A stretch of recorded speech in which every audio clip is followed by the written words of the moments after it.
Hi, this is Ian Coleman from Signal Centre, and this is this week's video analysis for the FX majors and the dollar index going into the week 5th of August 2019. As always, going to start off with the dollar index, highlighting what chart formations we're seeing, then breaking down to the other FX majors, basically highlighting our support and resistance levels and what we'll be looking at for this coming week. So let's start off with the dollar index. Here we can see a bearish Elliott wave count to the upside, and then we're seeing this very choppy corrective move higher. Now, always dangerous to try and pick the top or bottoms of the market, but we have got a few warning signs here. The majority of last week's initial gains got sold into, and we've had this inverted hammer formation posted on the weekly chart. Now, that is often an indication that the upward trend has come to an end and we've got the start of a new downward bias. However, we've had quite a few false starts around this 61.8% fib level, so we're still pretty cautious about whether or not this is the top in the dollar index. If we go to euro dollar, let's start off here. This is the weekly chart, so basically the opposite of what we're seeing in the dollar index. We've got this 61.8% fib located at 111.80, but we have broken through that. But we've also seen some pretty choppy, mixed, volatile trading.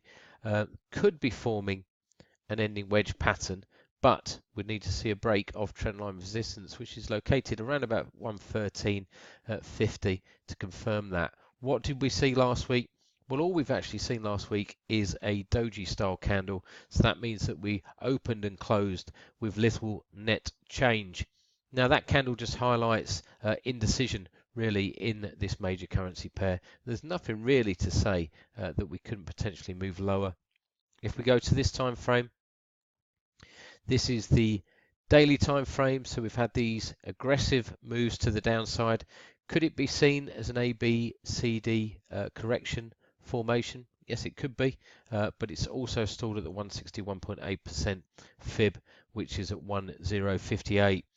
A stronger move higher on Friday would have posted a morning doji star formation and probably highlight the base of the trend. However, we've got no clear indication that this trend is coming to an end. We're still seeing lower lows and lower highs. Early on Monday of this week, we've got some bespoke resistance located at 111.35.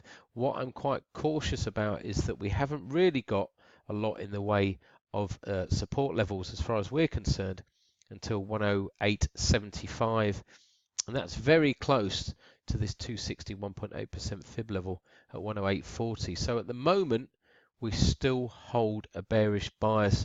Euro sterling, using correlation, offers a bit more of a negative bias than sterling as far as those two currency pairs are concerned. Euro yen is actually up against trendline support, so these signals aren't strong, but initially we're still looking at selling into rallies in euro dollar. Cable, now aggressive move to the downside. Are we completing 5 waves? So we've got the 261.8% fib level at 120.33. We've had dips bought into, but again we've got pretty solid resistance at the beginning of the week at 122.62, and we'd need a breach of that level really to highlight that sterling is going to strengthen against the dollar, and we're perhaps seeing a topping in that dollar index. If we go to dollar Swiss, here we've got 5 waves to the downside. We saw that corrective choppy move higher. Levels close to 50% fib at 99.65 found some selling interest. We've also seen a DMARC 13 count on this time frame that highlights the end of a trend and the start of a new downward bias. Will we be looking at selling at the market on Monday? No, we've got some support located at 99.12. And I think we closed on Friday at 99.18. So again, we prefer to sell into rallies. Bespoke resistance is located at 98.86 on Monday. Dollar yen moving lower, aggressively lower now within this bearish channel formation. We've got trendline support at 105.68 we've got bespoke resistance located at 108, the figure at the beginning of this week. This is quite an interesting pair. Dollar CAD had an inverted hammer formation posted on Friday. Again, that chart formation often indicates the end of a trend and the start of a new downward bias. If we go to this time frame, 261.8% fib. This is the 4-hour chart. Possible completion of a 5-wave count. So 1, 2, 3, 4, and then up in 5. 261.8% fib, 132.62. Would we look to sell at the market again on Monday? Well, probably not, because we've actually got some bespoke support located at 132.01. We will see how it opens up on the European Open, but we've got some bespoke resistance located at 132.50. So again, looking for value. We prefer to sell into rallies and buying into dips for sure in dollar CAD. Sorry, Aussie dollar. Again, we've got some warning signs. We've got a doji style candle, so we opened and closed near the same level. If we go here or expand out, we can see that this mixed volatile price action looks to have formed an expanding wedge formation. Now that formation has a bias to break to the upside, but there's no clear indication really at the moment that the trend's come to an end. We've got 67.26 as trendline support. We've got bespoke support of 67.44. Again, on Monday, we've got some resistance pretty close at 68.25. So buying dips, selling rallies again is probably the call, at least at the early stages of next week's price action. Euro sterling.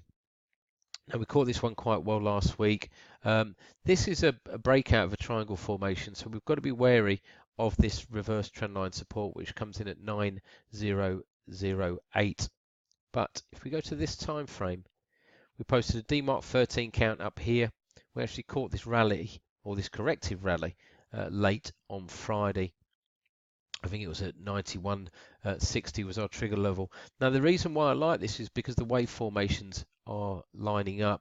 So if we get a break of the previous swing low, which is around about, let's just have a look, swing low 90.89, then we've stopped getting higher highs and higher lows. We're probably going to start getting lower lows and lower highs.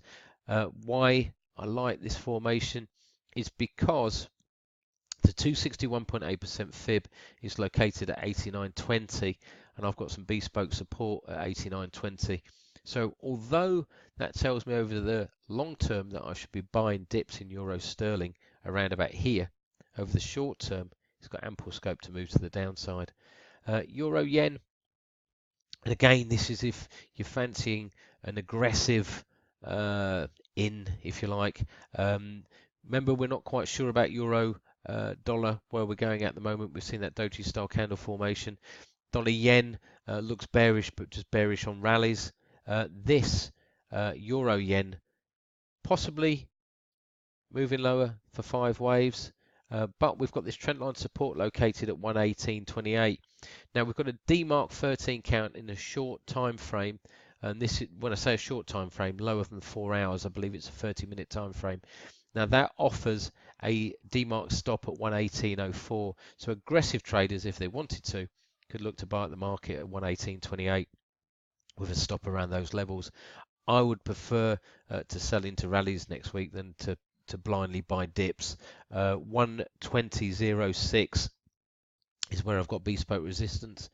We've got a 261.8% fib level located at 117.42. Okay, I hope you've enjoyed that analytical report, and we'll speak to you again soon. Many thanks.